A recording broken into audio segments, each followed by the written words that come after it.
Hi friends, I have one more story problem for us this week. Today's story says, Jan has a bouquet that has 20 flowers. 14 are daisies and the rest are buttercups. How many of the flowers are buttercups? So, in thinking it through, let's go back over what we know. We know Jan has 20 flowers in her bouquet. We also know that she has both daisies and buttercups. The story tells us that 14 are daisies. The question is, how many are buttercups? When you get ready to solve, remember you have a number of strategies you can use, and maybe you know some other ones. You might do some counting up. We know Jan has 20 flowers in her bouquet. If 14 are daisies and the rest are buttercups, we can count up from 14 to 20.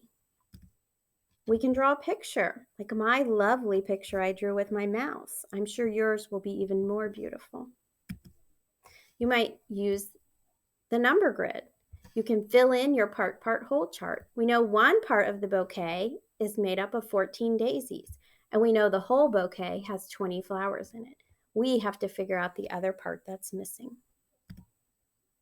You can use fact families. Maybe you can solve this problem, one of these problems, which will give you the answer to all four. Go ahead and pause the video and see what kind of solution you come up with the story. When you're ready, start the video and we'll talk about some of those solutions. Okay, here we go. If you chose to count on, even if you combine that with some of the other strategies, that's a really good strategy. You would start at 14 because that's how many daisies there are and count up to 20. And that would take you 1, 2, 3, 4, 5, 6 hops. Same if you did on the number grid, you would hop 1, 2, 3, 4, 5, 6 hops.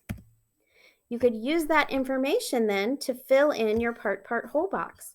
The part that is daisies is 14. The part that are buttercups is 6. And together that makes 20 in the bouquet. You might have decided to write that as a takeaway. 20 take away 6 equals 14. Or maybe you wrote 14 plus 6 equals 20. Either way would be a great number sentence. And knowing that information means you can fill out all the number sentences in this fact family. Now, I have some story problems for you that are the same type of story problem, and you can use the same strategies to solve them. Let me read those for you. The first one says, 12 baby deer were in the field. 7 had spots, and the rest didn't. How many deer did not have spots?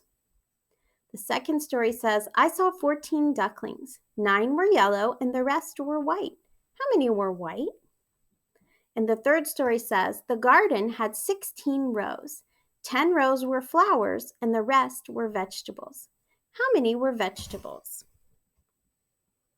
Enjoy solving problems.